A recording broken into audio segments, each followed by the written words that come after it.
Chapter 8. The Resurrection. Studying the torture and death of Jesus Christ is much like the forensic analysis of a murder case. The historical and medical facts are relatively straightforward. The story of Jesus' execution has one enormous sticking point, however. Orthodox Christianity claims as a core fundamental belief that Jesus was resurrected from the dead to bodily life again by a supernatural act of God. Perhaps nothing has been intellectually attacked with as much fervor as the Christian proposition that Jesus rose from the dead. Christians celebrate the resurrection of Jesus at Easter. Here are the Gospel accounts of Jesus' resurrection. From Matthew's Gospel.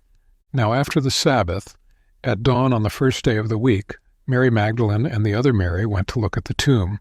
Suddenly there was a severe earthquake, for an angel of the Lord descending from heaven came and rolled away the stone and sat on it.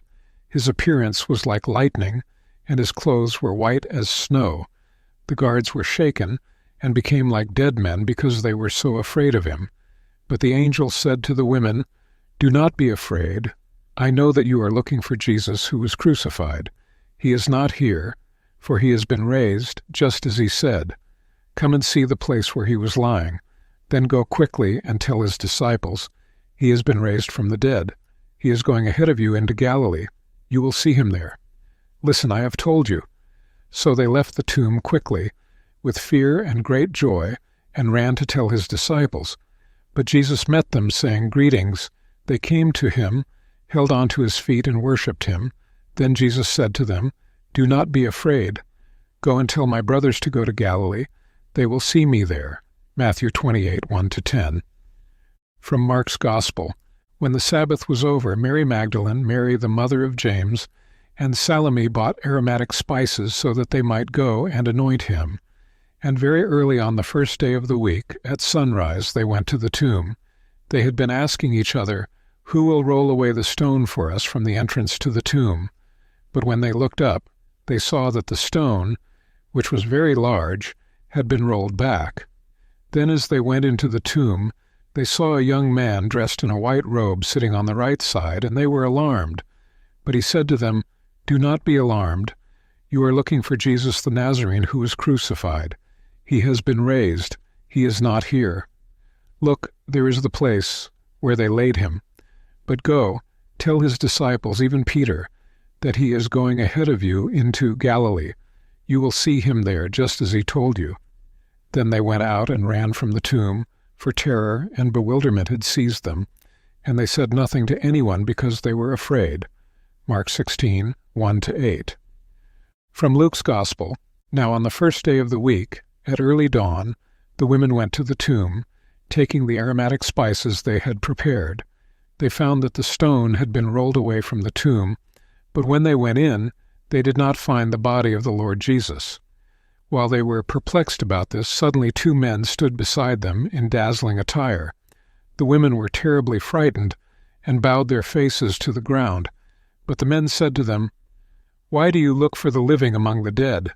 He is not here, but has been raised. Remember how he told you while he was still in Galilee that the Son of Man must be delivered into the hands of sinful men and be crucified, and on the third day rise again." Then the women remembered his words, and when they returned from the tomb, they told all these things to the 11 and to all the rest.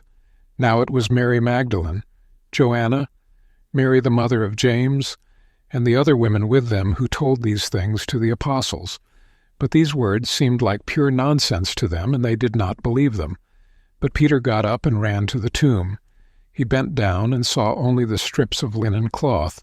Then he went home, wondering what had happened. Luke 24, 1-12. From John's Gospel. Now very early on the first day of the week, while it was still dark, Mary Magdalene came to the tomb and saw that the stone had been moved away from the entrance. So she went running to Simon Peter and the other disciple whom Jesus loved and told them, "They have taken the Lord from the tomb, and we don't know where they have put him." Then Peter and the other disciple set out to go to the tomb. The two were running together, but the other disciple ran faster than Peter and reached the tomb first. He bent down and saw the strips of linen cloth lying there, but he did not go in. Then Simon Peter, who had been following him, arrived and went right into the tomb. He saw the strips of linen cloth lying there, and the face cloth, which had been around Jesus' head, not lying with the strips of linen cloth, but rolled up in a place by itself. Then the other disciple, who had reached the tomb first, came in, and he saw and believed, for they did not yet understand the scripture that Jesus must rise from the dead. So the disciples went back to their homes. John 20, 1-10.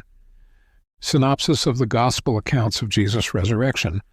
On the day of his death, prior to the beginning of the Sabbath, that is, before sundown on Friday evening, Jesus' body had been placed in the tomb after a cursory and incomplete preparation.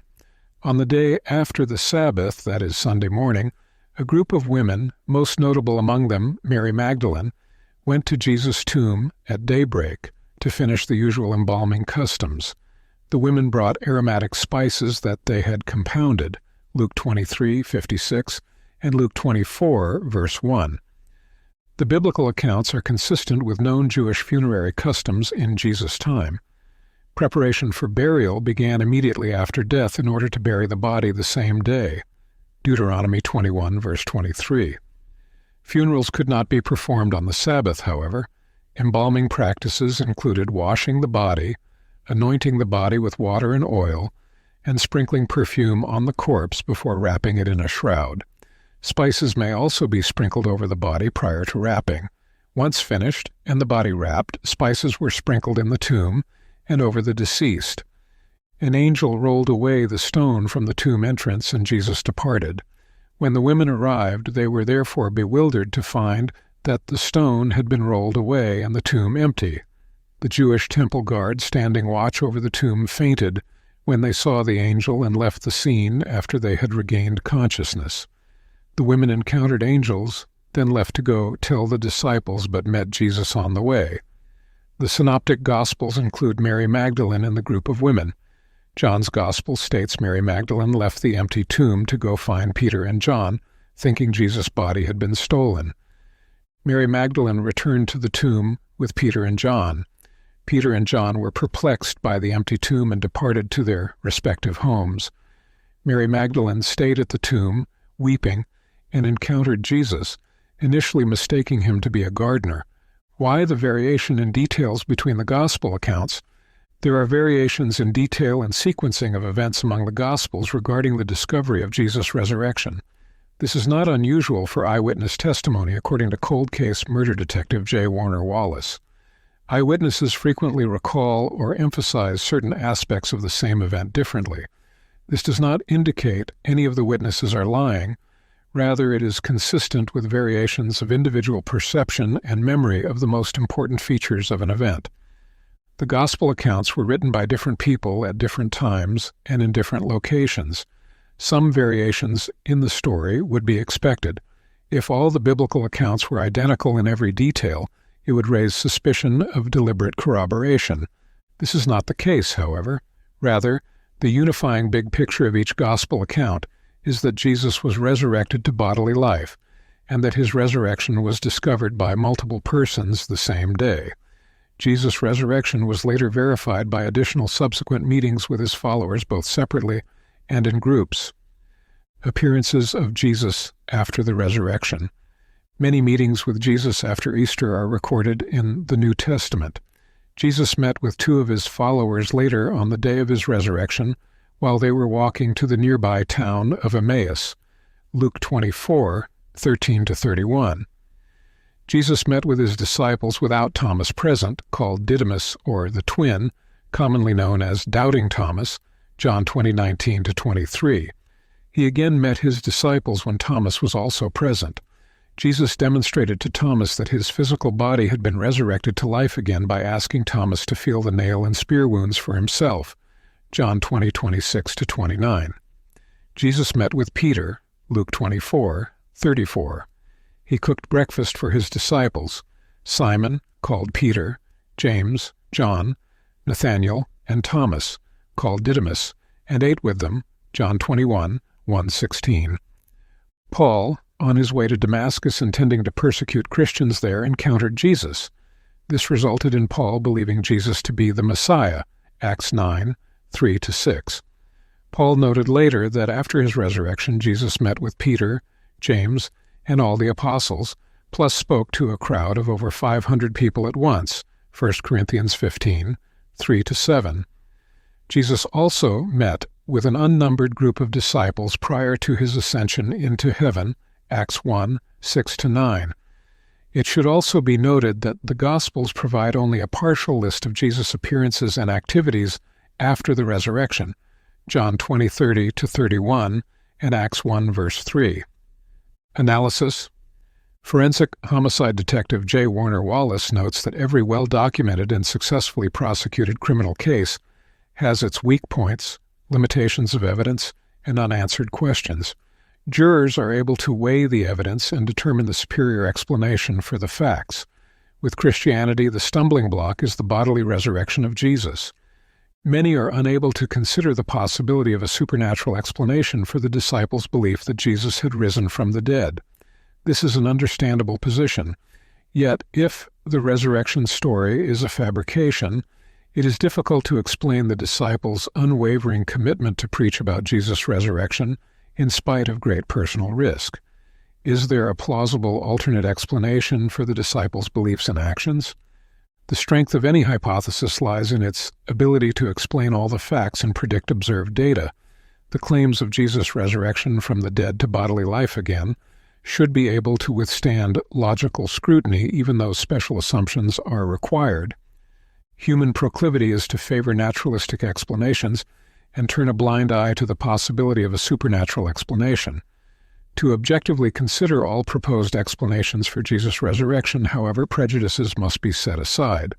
The existence of God and the occurrence of an event outside the bounds of natural laws must be considered at least possible. The logical merits of the biblical accounts of Jesus' resurrection can then be compared to alternative naturalistic explanations. First, let's consider the alternative explanations. Naturalistic explanations for Jesus' resurrection. Alternate explanations to the biblical accounts of the disciples' post-crucifixion encounters with Jesus fit into three general categories, namely, 1.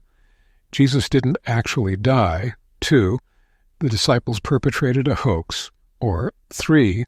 The disciples were deceived somehow into thinking Jesus had risen from the dead either by finding an empty tomb or by seeing hallucinations. Some believe Jesus did not die when he was crucified. They suppose that he either revived or was nursed back to health and eventually went on to live out his life. Speculative stories range from Jesus moving to France with Mary Magdalene to living in an ashram in India. Speculations that Jesus did not actually die on the cross have been collectively referred to as the swoon theory. Others accept that Jesus died by crucifixion but propose that his disciples perpetrated a hoax by removing his body from the tomb. The disciples then spread the story of Jesus' resurrection. Some propose that Jesus' body was stolen or that his disciples went to the wrong tomb. Happening upon an empty tomb, the disciples mistakenly believed that Jesus had risen from the dead. Finally, psychiatric phenomena, specifically hallucinations, have also been proposed as a possible explanation for the disciples' belief that Jesus was resurrected from the dead. The swoon theory. Logical problems with non-biblical explanations are immediately apparent. Roman crucifixion practices are described in chapter 5. Jesus' torture and death are described in detail in chapters 6 and 7. To suggest that Jesus did not die when crucified is untenable. Moreover, to assure that Jesus was dead, a Roman soldier delivered the coup de grace of plunging a spear into Jesus' chest, collapsing his lung and rupturing his heart, John 19, verse 34. Only after verification of Jesus' death would his body be released for burial, Mark 15:44-45. The reports of those at the scene, as well as known Roman crucifixion practices, make the proposition that Jesus survived crucifixion impossible. The swoon theory is simply balderdash. Was Jesus' resurrection a hoax? What possible motive would the disciples have for perpetrating a hoax of Jesus' resurrection? There was no incentive of fame and fortune. The personal risks of such a hoax were great, evidenced by the torture and executions of many of Jesus' disciples. All of Jesus' original inner circle of disciples were killed except for one, John. Would his disciples have persisted in perpetrating a hoax, knowing that it would almost certainly get them killed. The notion that the disciples were hucksters is not logically supportable. Blaise Pascal, the 17th century French mathematician, physicist, and Catholic theologian, stated the problem this way: the supposition that the apostles were impostors is very absurd. Let us think it out.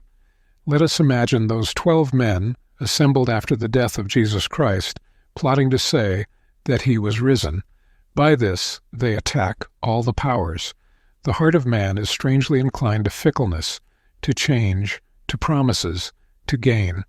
However little any of them might have been led astray by all these attractions, nay more, by the fear of prisons, tortures, and death, they were lost." End quote. Any conceivable reason to perpetrate a hoax would have vanished with the threat of personal suffering and death. Charles Colson was special counsel to President of the United States, Richard Nixon. As an accomplice in the Watergate scandal that led to Nixon's resignation, Colson frequently commented on the willingness of those caught up in the scandal to testify against the president in the interest of self-preservation. Colson said, "Yet even at the prospect of jeopardizing the president, even in the face of all the privileges of the most powerful office in the world, the threat of embarrassment, perhaps jail, was so overpowering, and the instinct for self-preservation so overwhelming, that one by one those involved deserted their leader to save their own skin. What has that got to do with the resurrection? Simply this: Watergate demonstrates human nature.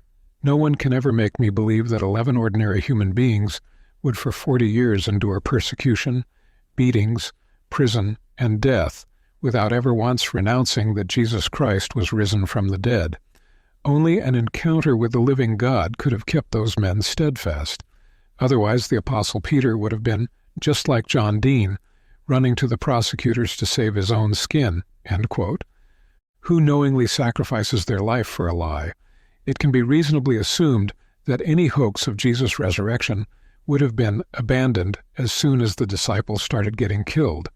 That the disciples would unite and commit to a lifelong hoax of Jesus' resurrection at the cost of personal injury and death is an impossibility.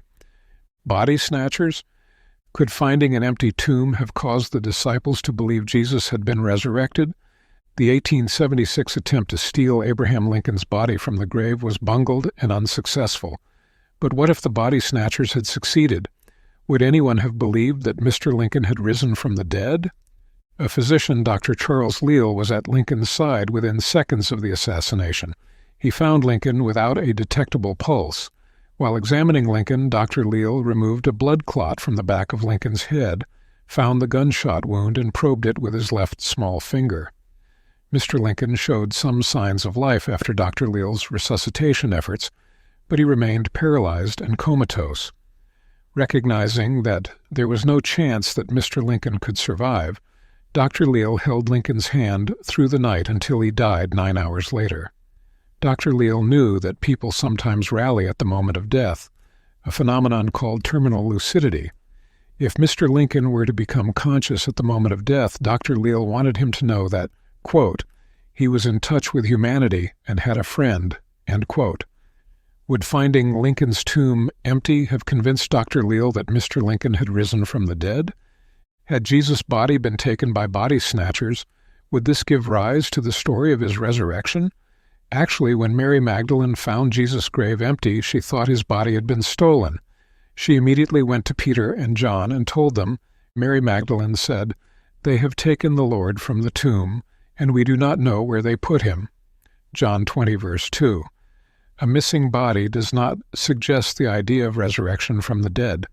It would take more than a missing body for eyewitnesses of Jesus' crucifixion to believe he had risen from the dead. They watched his grisly execution and knew he had died. Luke 23, verse 49. Jesus foretold his crucifixion and resurrection, but the disciples never seemed to understand. In fact, Jesus and Peter even got into an argument ultimately ending in a harsh rebuke of Peter by Jesus. From Matthew's Gospel, from that time on, Jesus began to show his disciples that he must go to Jerusalem and suffer many things at the hands of the elders, chief priests, and experts in the law, and be killed, and on the third day be raised. So Peter took him aside and began to rebuke him. Peter said, "God forbid, Lord, this must not happen to you." But Jesus turned and said to Peter, "Get behind me, Satan.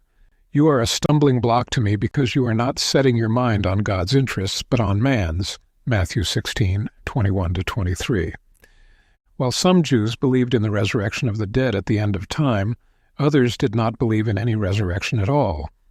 A near-term resurrection from death, however, was not part of their religious culture, and was not something anyone would be expecting in Jesus' day. The idea was too far-fetched even to Jesus' closest followers.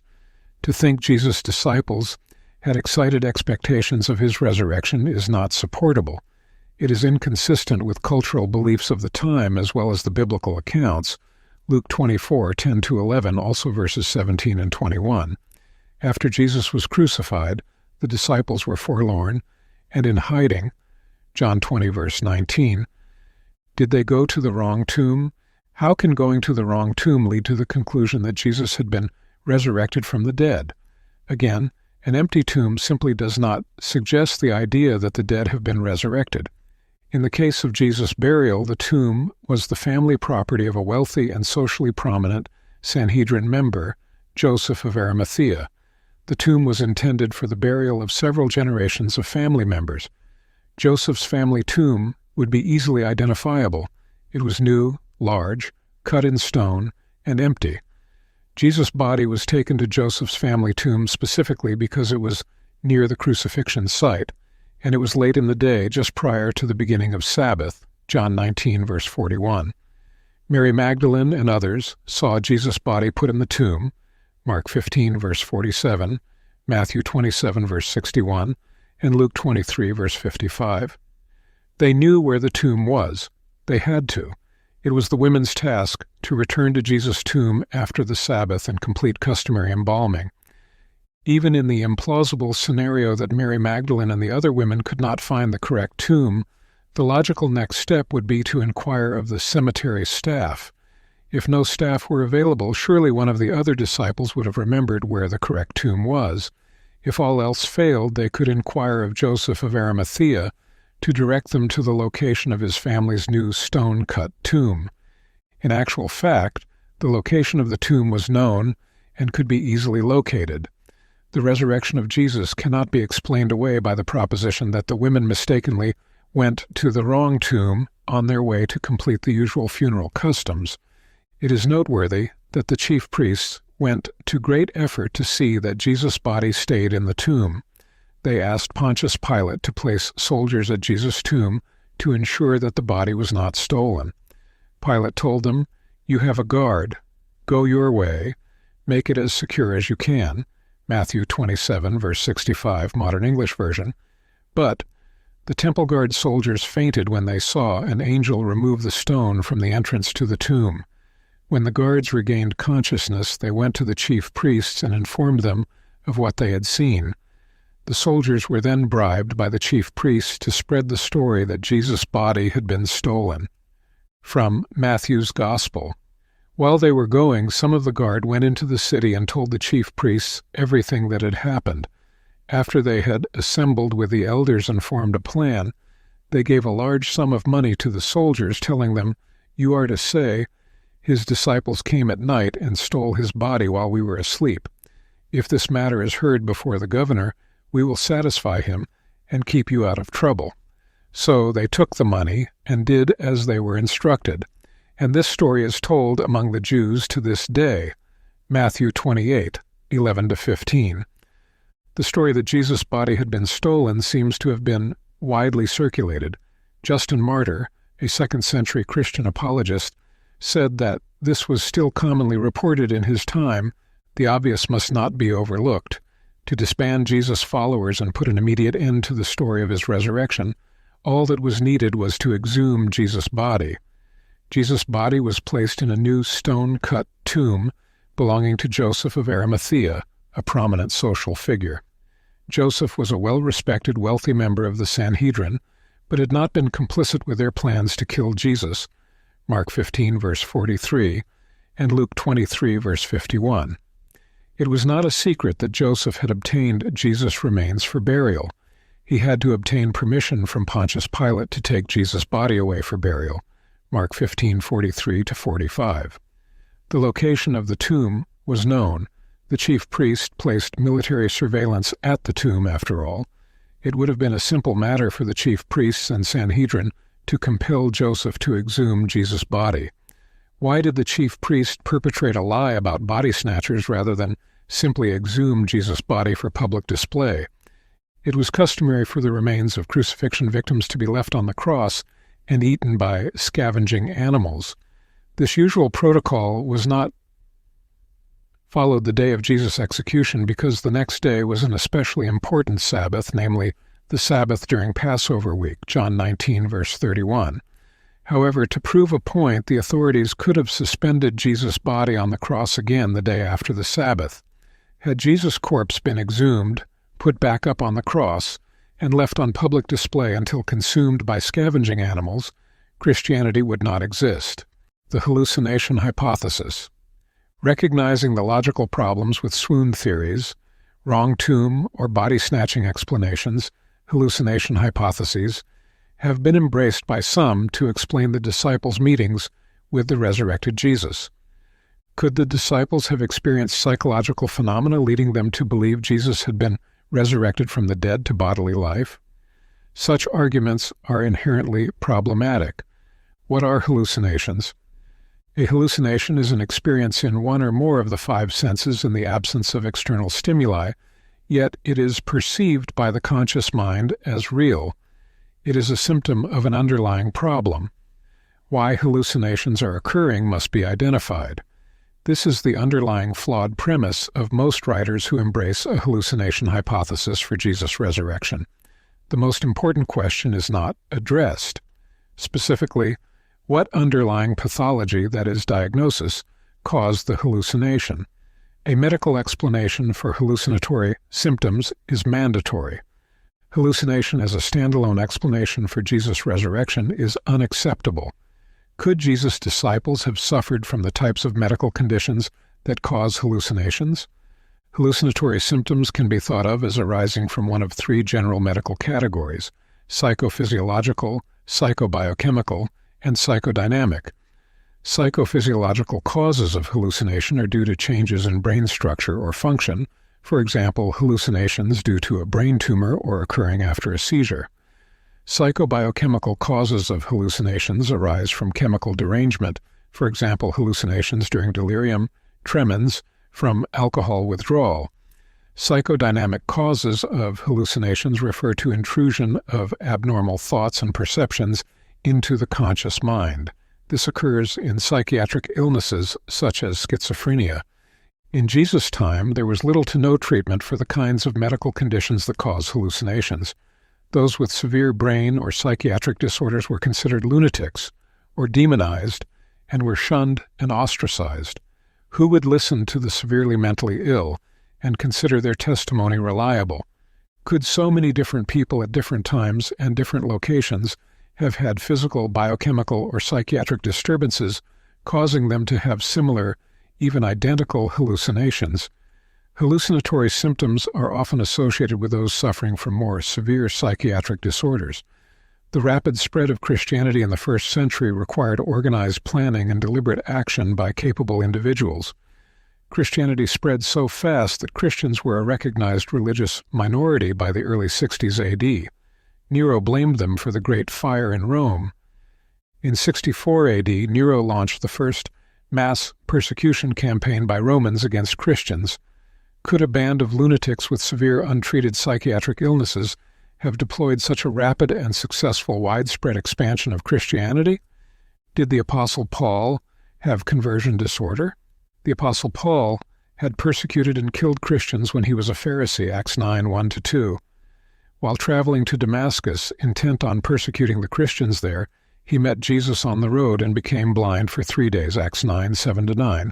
Could this be an example of conversion disorder? Conversion disorder is the impairment or suspension of neurologic function due to psychological trauma. Conversion disorder is completely unrelated to religious conversion. The psychologist Carl Jung believed that conversion disorder was the cause of Paul's blindness.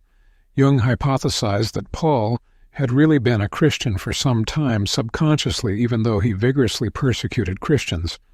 Paul's internal conflict eventually broke into his ego consciousness, resulting in a vision of Jesus followed by blindness from psychiatric causes, namely conversion disorder. This, however, is an antiquated perspective since visions are not considered to accompany conversion disorders, namely, the concept of a conversion vision is discordant with current psychiatric nomenclature and understanding. Paul's blindness resolved in 3 days. He later went on to become the primary advocate of Christianity to the Western world of his time. This was a radical change for someone who previously persecuted and killed Christians. Had Paul actually experienced blindness from conversion disorder, one would expect that he would eventually come to himself after regaining sight. It would be more reasonable to expect that Paul would resume his vigorous persecution of Christians. Instead, Paul demonstrated a radical and lifelong change in belief and purpose. As a Pharisee, he would not have even associated with Gentiles, yet Paul became the most prolific evangelist to the non-Jewish world in his time, both through extensive doctrinal writing and itinerant preaching, Acts 9:20-22. He demonstrated an unwavering commitment to Christian faith in spite of repeated persecution, legal entanglements, and assassination attempts. Paul is thought to have been tried before Caesar and ultimately killed, traditionally believed by beheading, for his religious activities. He relentlessly championed Jesus' resurrection to the end of his life. Conversion disorder is not a plausible explanation for Paul's radical change. Mass hysteria. Could the disciples and others have experienced some kind of mass hysteria? Mass hysteria is perhaps more accurately termed mass sociogenic illness in modern medical parlance. It is known that collective psychological experiences can occur and cause similar physical symptoms to multiple persons within a group. In rare cases, groups can even have simultaneous visual experiences that are psychologically mediated. Mass sociogenic illness can occur within groups where there is a heightened sense of unique cultural or social expectation. This is unlike the group psychosocial dynamics of Jesus' disciples after the crucifixion, however. They were frightened and in hiding, John 20, verse 19. It is important to note that even when simultaneous visual experiences occur within groups, no two individuals within the group experience the exact same vision. This is as would be expected. It is counterintuitive to think that any two individuals would have identical visions, hallucinatory symptoms, or any other psychologically mediated experience are generated within the internal milieu of the individual's mind. They are private personal experiences. Hallucinations, whatever the cause, offer no credible explanation for the biblical accounts of group meetings with the resurrected Jesus. Bereavement. Could the disciples have seen visions of Jesus due to a deep state of grief and bereavement? It is not unusual for a spouse to describe hallucinatory experiences of their deceased partner.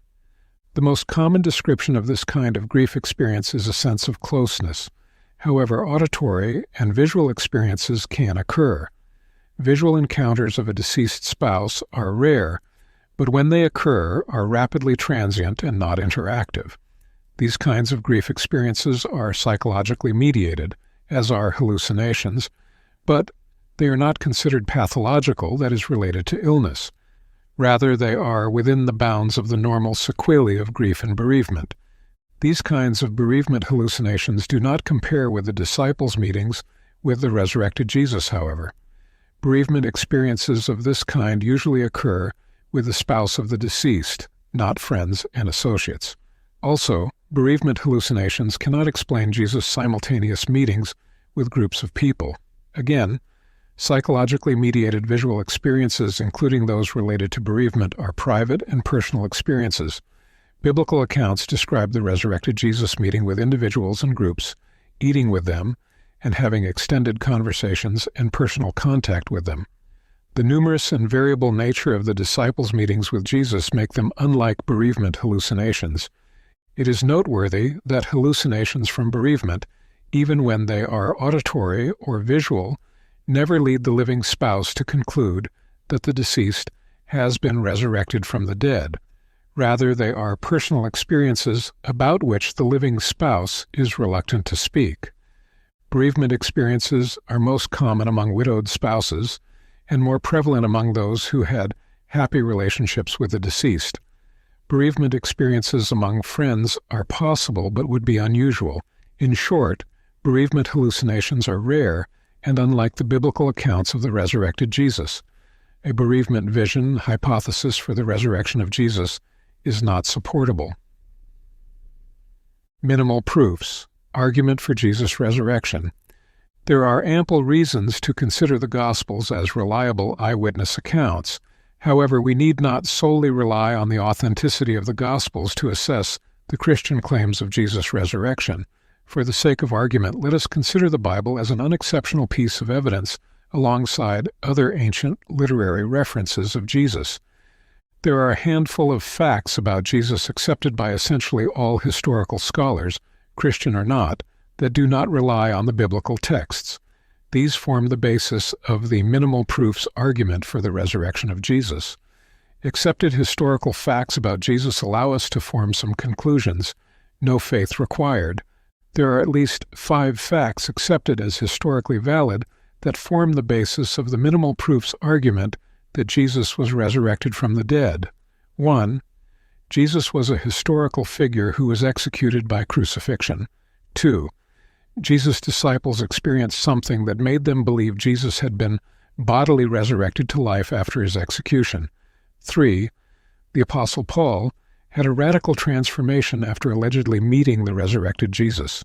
It changed him from a ruthless and inhumane murderer of Christians to a prolific proponent of faith in Jesus as the Messiah. 4. Jesus' brother James changed from a skeptic to a leader in the early church after encountering the resurrected Jesus. And finally, 5. A majority of historians agree that an empty tomb was discovered the day of Jesus' reported resurrection. Historicity. To suggest that Jesus never really existed is academically unfounded. Historical scholars, Christian or not, generally agree that Jesus was a historical figure who was executed by crucifixion, and that his followers experienced something that made them believe he had risen from death to bodily life. The most detailed descriptions of Jesus' life and teachings are found in the Gospels. However, there is convincing historical evidence outside the Bible pointing to the validity of Jesus as a historical figure. Tacitus was a first-century Roman historian and no friend of Christianity.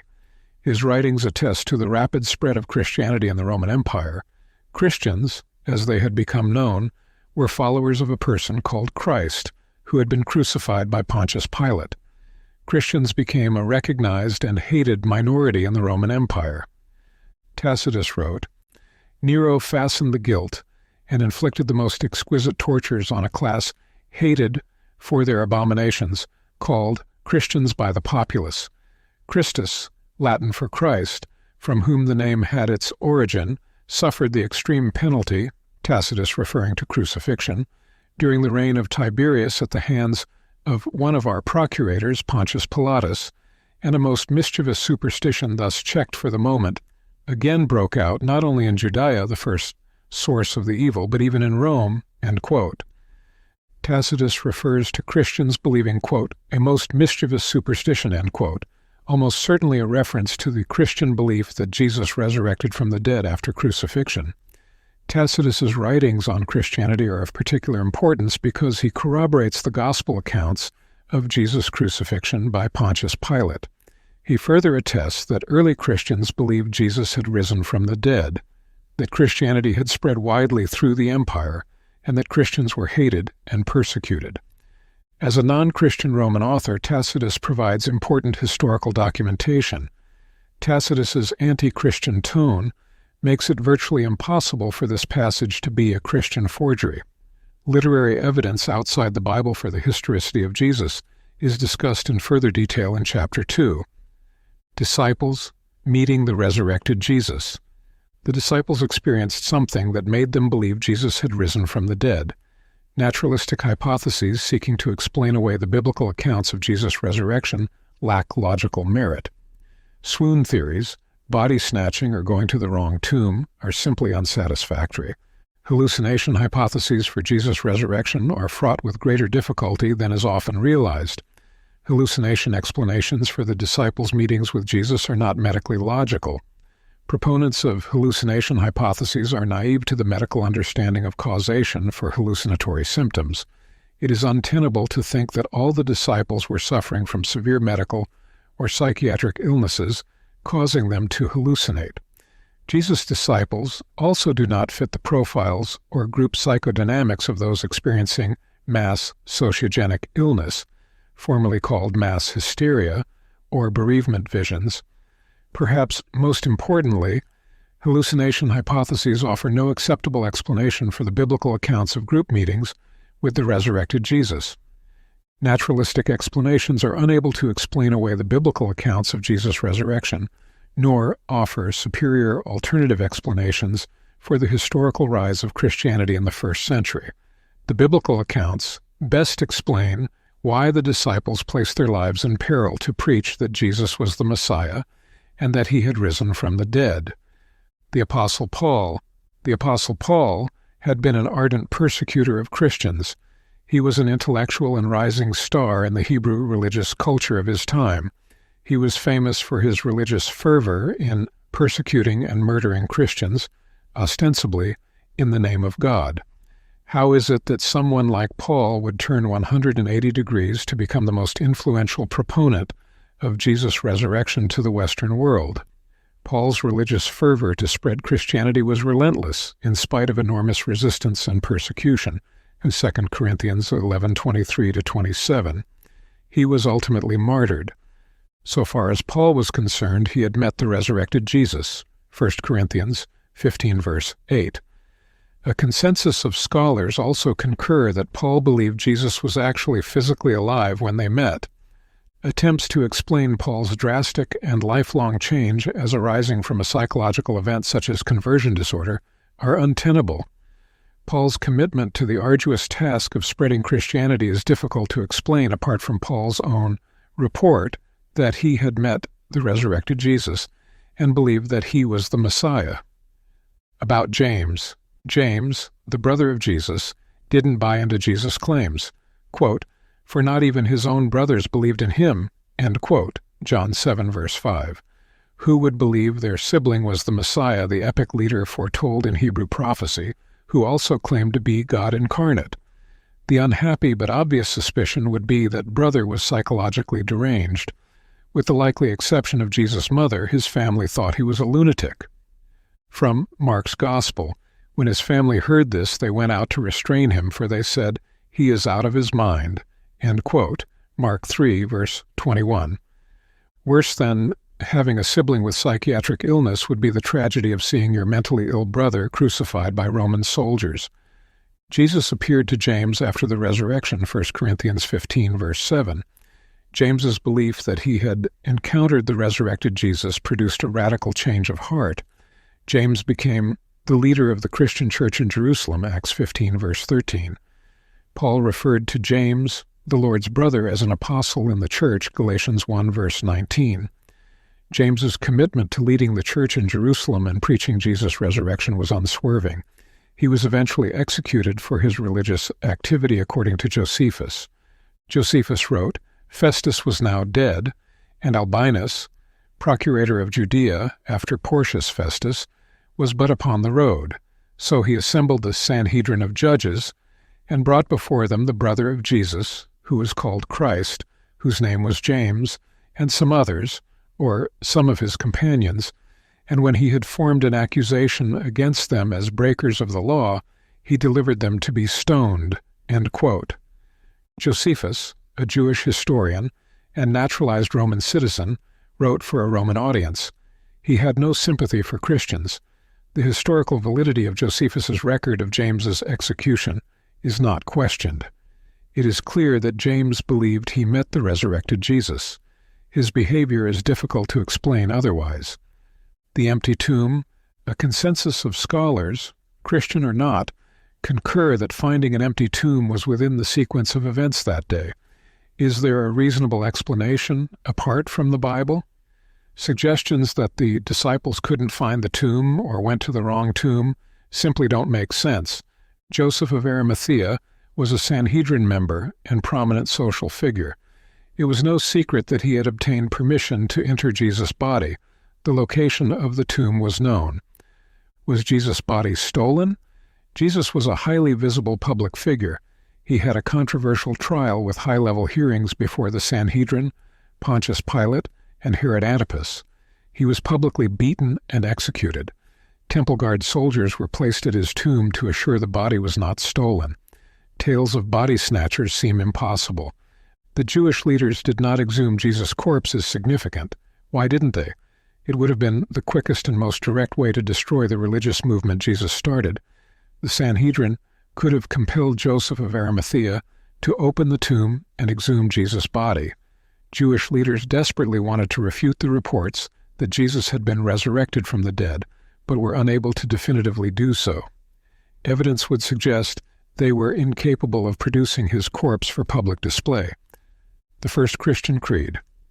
A creed is an authoritative, formulated statement or confession of shared beliefs within a religious community. The first Christian creed is recorded for us by the Apostle Paul. Interestingly, it contains components of the minimal proofs arguments. The creed states, Christ died for our sins according to the Scriptures, and that he was buried, and that he was raised on the third day according to the Scriptures, and that he appeared to Cephas, also called Peter, then to the 12. Then he appeared to more than 500 of the brothers and sisters at one time, most of whom are still alive, though some have fallen asleep. Then he appeared to James, then to all the apostles, 1 Corinthians 15, 3-7. This creed was adopted very early in Christian worship, probably within 5 years of Jesus' crucifixion. Paul states that the creed did not originate with him, but was something he learned, 1 Corinthians 15, verse 3. Paul most likely learned the creed 3 years after his conversion when visiting Peter and James in Jerusalem. The creed states that there were many eyewitnesses of Jesus' death and resurrection, and specifically names James, Peter, the original 12 disciples, and also that Jesus spoke to a group of 500 at once after his resurrection. Paul goes on to say, "He appeared to me also," 1 Corinthians 15, verse 8. This first Christian creed was not only a statement of faith, but also attested to verifiable evidence. It can no longer be recited today since anyone who saw Jesus has long ago passed away, but in the first century many who knew Jesus were still living. The creed contains core beliefs shared by the earliest Christians that Jesus was the Messiah and that he died for the forgiveness of the sins of humanity. Perhaps most important, the creed pointed to proof in the form of then-living eyewitnesses that Jesus had risen from the dead. The differential diagnosis. In medical practice, steps to finding the correct diagnosis involve formulating a differential diagnosis, in essence brainstorming a list of possible diagnoses that could explain a patient's symptoms.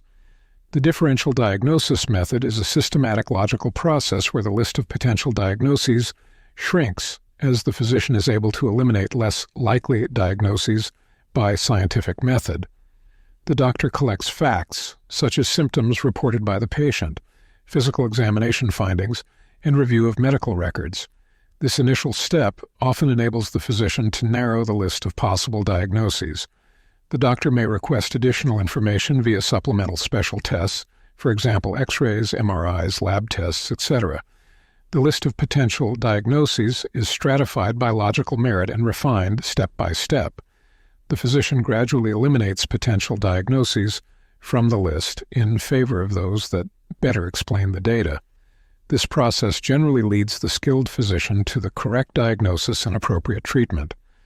Occam's razor is a powerful tool of logic taught in medical schools as part of the differential diagnosis approach to medical diagnosis. Occam's razor, simply stated, is that the explanation with the fewest number of special assumptions is most likely correct. Through a similar logical process, consideration can be given to which hypothesis best fits the historical facts about Jesus and his followers. In examining the naturalistic hypotheses attempting to replace the biblical accounts of Jesus' resurrection, it is difficult to retain any as plausible options in a differential diagnosis for the explanation of Jesus' resurrection. In summary, the Orthodox Christian belief that Jesus was resurrected from the dead requires acceptance of a supernatural event. Many find this too far-fetched to consider, yet alternate explanations seem inherently flawed. Efforts to naturally explain away the death and resurrection of Jesus are found to be unsatisfactory. The disciples' unrelenting belief that Jesus had risen from the dead is difficult to explain without a supernatural option. Swoon theories, going to the wrong tomb, body snatchers, or pervasive unbridled psychiatric illness among the disciples are not credible explanations for the disciples' beliefs and actions. Jesus had an overwhelming effect on his disciples. They preached that Jesus had been crucified, raised from the dead to bodily life, and that he was the Messiah. There was no potential for personal gain, financially or politically. The disciples exhibited reckless disregard for their personal safety. Their efforts produced the rapid expansion of Christianity in the first century. Is it possible to mistake that a man has risen from the dead? What could possibly have motivated the disciples to act in the way they did? Blaise Pascal framed the conundrum this way: the apostles were either deceived or deceivers. Either supposition has difficulties, for it is not possible to mistake a man raised from the dead. While Jesus Christ was with them, he could sustain them. But, after that, if he did not appear to them, who inspired them to act? End quote. Could the biblical accounts of Jesus actually be true? Admittedly, supernatural special assumptions are required, yet the rise of Christianity is best explained by the biblical accounts. In the scientific method, the fallacy of non sequitur can never be permitted. Naturalistic hypotheses seeking to explain away Jesus' resurrection simply lack the logical merit to be considered credible.